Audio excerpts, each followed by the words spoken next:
First of all, I would like also to thank the organizers for organizing the whole research group, the research process, and also this event, which is, I think it's excellent, and the results are going to be expected excellent as well. I hope so. I'm going to talk about the growing role of the European Commission, which is, I think, when I was thinking what to research as a research paper, what would be the topic, I thought that the Commission would be interesting, because originally the Commission has limited roles in the field of CFSP and CSDP. In external actions, not, but in the field of CSDP and CFSP, yes. My main was to analyze this growing role. And the structure, I made a literature review on the theoretical and conceptual background of the Commission's role, and a little bit about the decision-making processes as well, external factors, of course, behind these processes, and the role after Russian aggression in Ukraine. And also I made a small SWOT analysis about the role. Theoretical background, just shortly, because I am a political scientist, so I have to start the research always with theories, of course. And I started with Europeanization. That is the impact of the EU membership and integration processes on different domestic politics of the member states. And foreign and security policy is only limited. It's only partially Europeanized, I would say that, but the role of the Commission is pushing in that direction as well. There is also the historical institutional approach, which is another concept.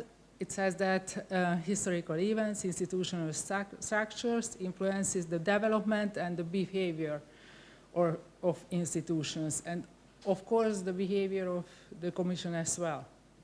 And we have also the functionalist approach, the spillover effect, which also says that internal and external factors and the evolving security challenges led to the growing involvement of the Commission in defense-related activities as an agenda-setting and policy entrepreneur institution in our days.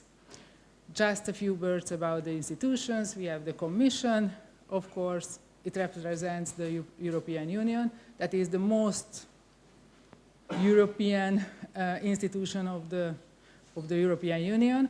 Council and the European Council, those have the major role in decision-making processes, of course.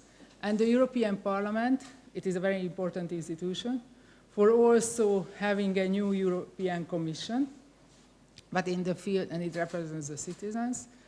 We have just elected the new Parliament last week, and it is not an institution, the External Action Service, which is dealing with foreign and security policy. Commission, just a few words also about it. It's a supranational institution of the European Union. In the field of CFSP and CSDP, it shares initiative with the member states through the High Representative. It also has a principal policy-making role in very different policy areas, and now also in the field of defense market and defense industry. And also, as a guarantor of the treaties, it oversees, of course, the implementation of EU law in member states, and politically responsible for the European Parliament.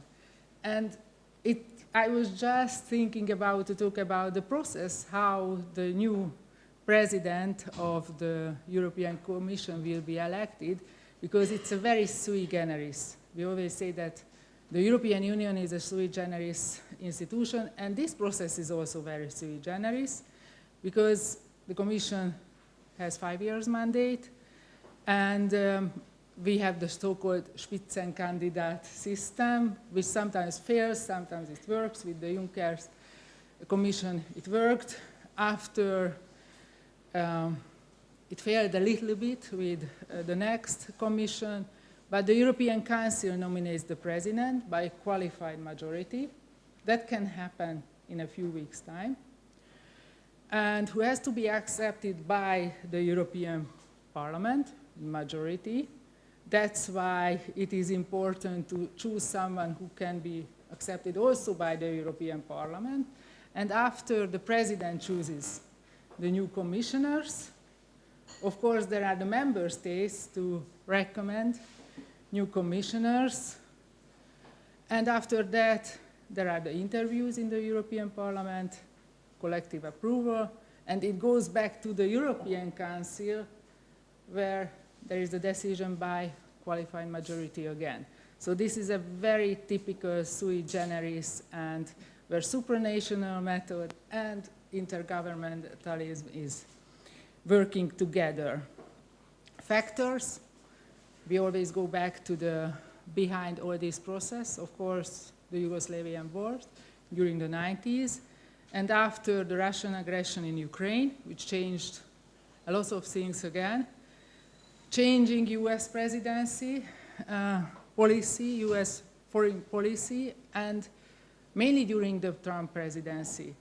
And we are heading again presidential elections in the US, and who is coming, we don't know yet, but maybe Trump again, so it can have an effect on the future of the European Union as well. It was the Brexit, which was a window for opportunity for making steps further in the field of CSDP and CFSP. We have to always say that UK was one of the countries which supported the integration in that field at the beginning, and it supported also steps in the field of defense industry, but not in supranational cases. There was also a decreasing military expenditure. Katarzyna talked about increasing military expenditure during the last years as well. And it was very interesting to see that the whole process started during the 90s, when, first of all, the Commission not successfully supported the modification of Article, that time it was 223, which is about the safeguard of national security interests. But that intention was that time not successful. Commission began its defense-related activities to gradually extend the rules of internal market to defense market as well, because it was not part of internal market due to Article 223 as well. 1996, 1997, the Commission recommended to use community instruments, mainly financial instruments, and DGs to improve national defense industries. And it proposed the establishment of a new agency during the 2000s. Commission proposed gradual creation of European defense equipment market, and also the so-called strengthen the European defense technological and industrial base. And what we have now, it was created in 2004, the European Defense Agency. That is a very interesting agency because the only one which is mentioned by the Lisbon Treaty, and it works under the authority of the Council and not the Commission. All other agencies working with the Commission, and this one is under the authority of the Council, and it works in a very intergovernmental way as well. So it's a very special one.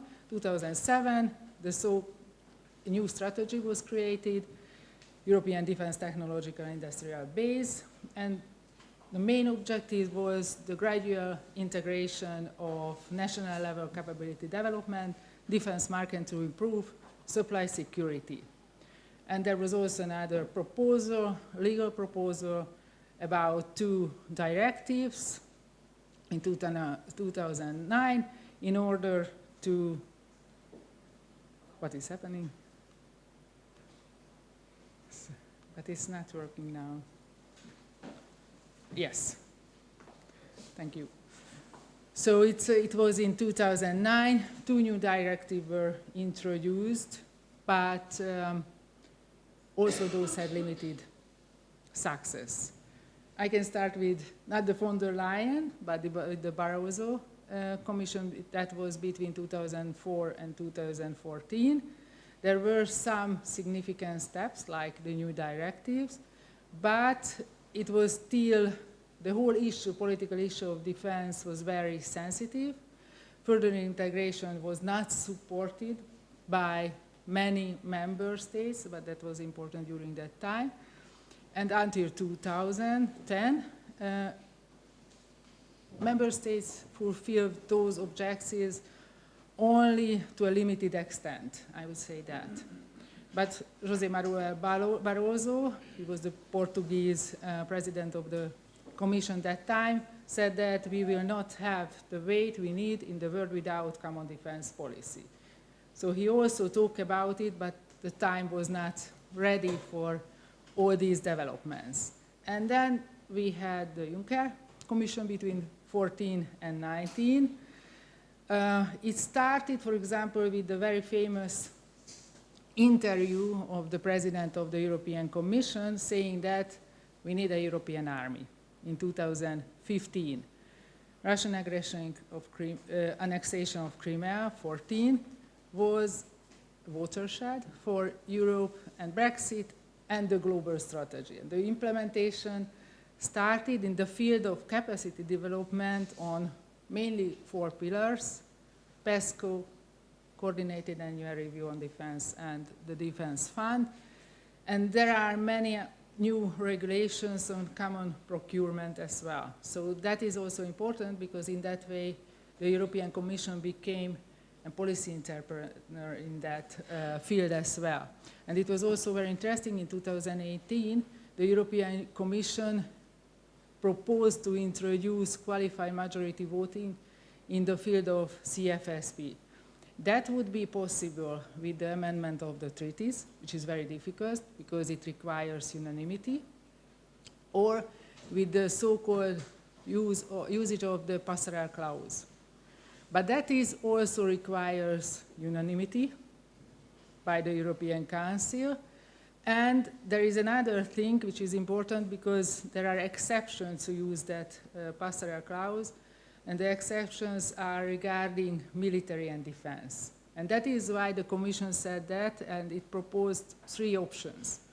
The promotion of human rights, EU sanctions, because now for EU sanctions we need unanimity, and the launch of civilian missions. Because for military, for military operations, it wouldn't be possible to introduce with the passerelle. But that one was not supported by all the member states, so it's not on the table now. And 2017, there was the reflection paper by the European Commission, which proposed to build a so-called European Defense Union. And these were also steps in the last years: EU Army, the future of European defense, and also von der Leyen, he started with famous saying that she wanted to lead a geopolitical commission. Borrell said that European Union must learn the language of power, and so on. And we had the strategic compass. And last time, in 2014, which was very interesting because now we are heading to have the new commission. Are we going to have this commissioner for defense or not? We will know it next year maybe, or I think in November, October, November, we will know it. And that is the commission of von der Leyen, which was a very important step for strengthening the role of the Commission. It was the creation of this Directorate General of Defense, Industry and Space, the so-called DG DEFIS, which works together with other DGs in the field, because the European Commission had a very important role in external policy areas and external actions of the European Union. Like, for example, I can mention humanitarian aid or enlargement policy or even development policy. European Council 2022 in Versailles. That was an informal meeting of the European Council. They recommended for enhancing the European defense technological and industrial basis, and this March, the so-called European Defense Industrial Strategy was accepted, and that was a very important development. And I made a little SWOT analysis, which is strengths, weaknesses, opportunities, and threats. Sometimes it's also good to have it, for example, in an interactive workshop to work together, like it would be nice to do it, but unfortunately we don't have time for that, to find other strengths, weaknesses, opportunities, and threats.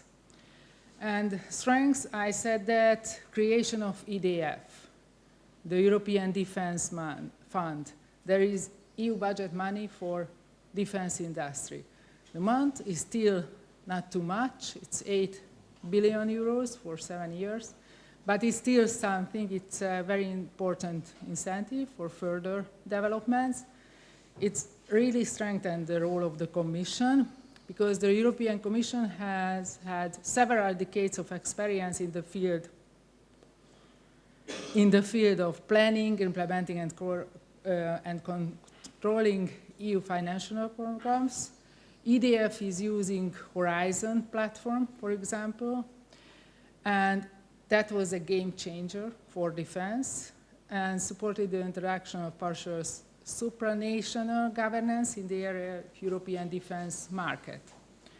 Strategic thinking, strategic documents such as like the strategic compass or the defense industrial strategy set clear vision for further development.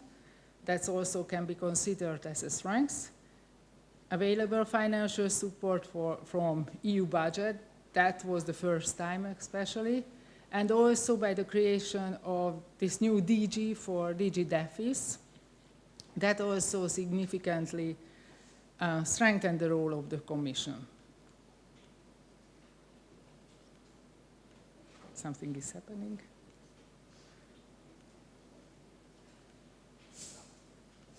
Doesn't work.